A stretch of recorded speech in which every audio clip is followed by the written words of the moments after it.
Good day, folks. This is Greg Judy at Green Pastures Farm. Today, Jan and I are actually up in Canada, Alberta, and we started out at Edmonton, and now we went up to Grand Prairie, and we're headed toward Valley View. Is that right? Mm-hmm. And they told us about this natural area. It's called Kleskin Hills. Kleskin Hills, and you see the big banks there. So I'm going to sweep up there. Yeah, you can see that. I'm going to sweep behind me, show them this big one up here, which we're not going to hike up to. Just because I might hike up on that in a minute. Yeah, whatever. Anyway, this is called the Badlands of Canada. Alberta. Yeah. The Alberta area. Which is the Providence. In South Dakota, we have Badlands that are similar to this, only there are a lot more of them, a lot bigger. But anyway, I think a lot more rock. This is more silty soil. Yeah, but we're looking at the soil. You can see the soil cracking. There's not too much diversity in here because there's no moisture. How much rain have they had? They've had 2 inches the whole year since the beginning of the year, and we're in June 12th, something like that, 11th. And this is their normal way. They can expect to get. Well, I was talking to a Canadian from Edmonton the other night, and 4 to 5 inches by now, easily. But they just haven't had it. And so when you don't get the rain, of course, the wildfires. We don't have any right around here, but we talked to a guy we ate dinner with the other night. I think he said they were on wildlife alert. So if they get a call, they got to be out. Wildfire. Yeah, wildfire alert. I think they had 30 minutes to get out. And we saw some fires where they burned through the timber on the way up. Well, here. we didn't see fires. Where it had burned through. Right, the residual from like last year. So anyway, you look at the landscape down here. A lot of cedar, a lot of pine, aspen. Those are cottonwoods. The small ones are aspen. It's trees that can take this. I mean, they got some mean winters up here. We were in here in December. It was minus 22 below zero. And that was a warm. That was a warm front. They said it was 40 some below the week before that. So yeah, tough people live up here. That's all I can say. But yeah, we've got there's about a 250 acre wildlife area here. It said it's the largest natural prairie left in Alberta. You think about that, all the cropland around here. It used to be prairie, now it's all worked into. Most of what we saw was canola.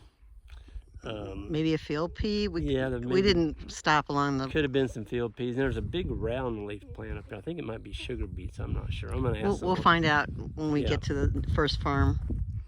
But yeah. Is that dandelions? Surely.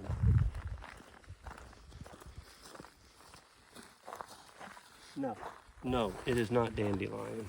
Well, let's just show it. It's a pretty little plant. And looks like some sage.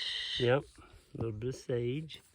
And then we've got over here some sort of, I don't know. It's a creeping evergreen. Yeah, it looks like it only gets about 3 or 4 inches tall, and it just covers areas. Soil. It's a sign of acidic soil, is what it is.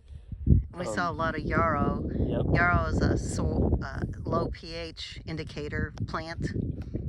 Yep. This is fenced off. Animals. I guess there's some wild animals who can come in here. I'm not sure what they would eat if they came in here. There is some wild. There's some rye. Here's some wild rye right here. There's a wild rye plant. Some of these others. This looks like it's some kind of legume right here. I think it is a legume. So there's probably, I don't know, probably 100 different species of prairie plants in here that we're just not used to. There's some wild rose.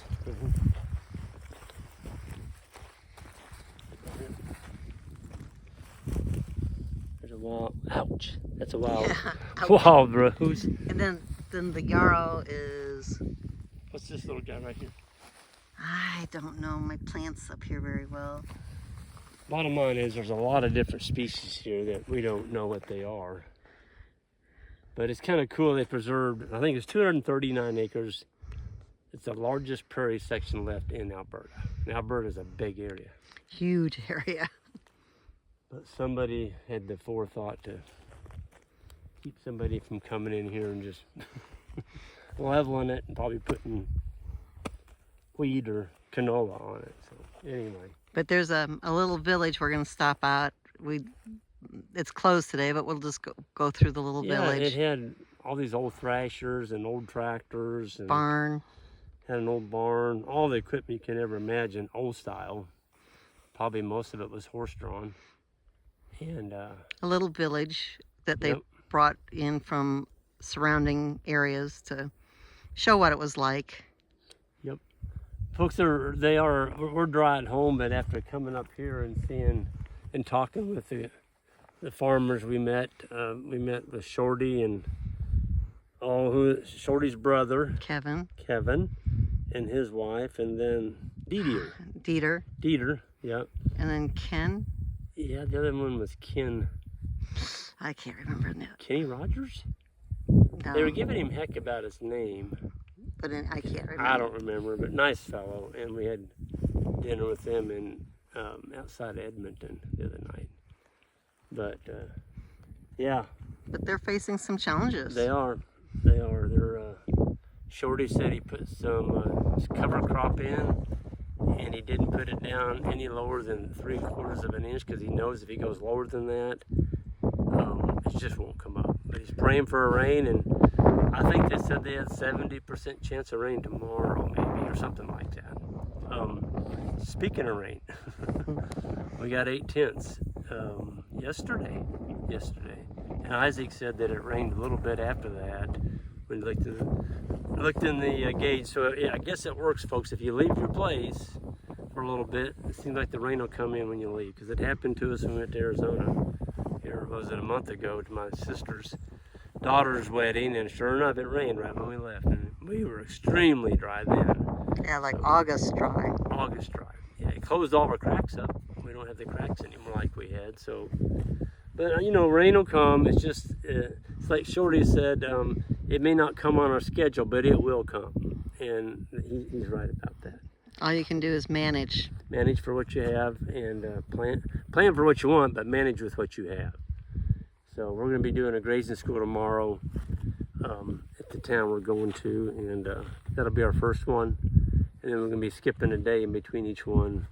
So we're here for a while. But anyway, I want to say a shout out to you guys at home, Isaac and Ike and Jackson.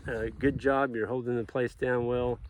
And we'll see you all down the road next time. Hit that subscribe button all the way out if you would. Thank you all.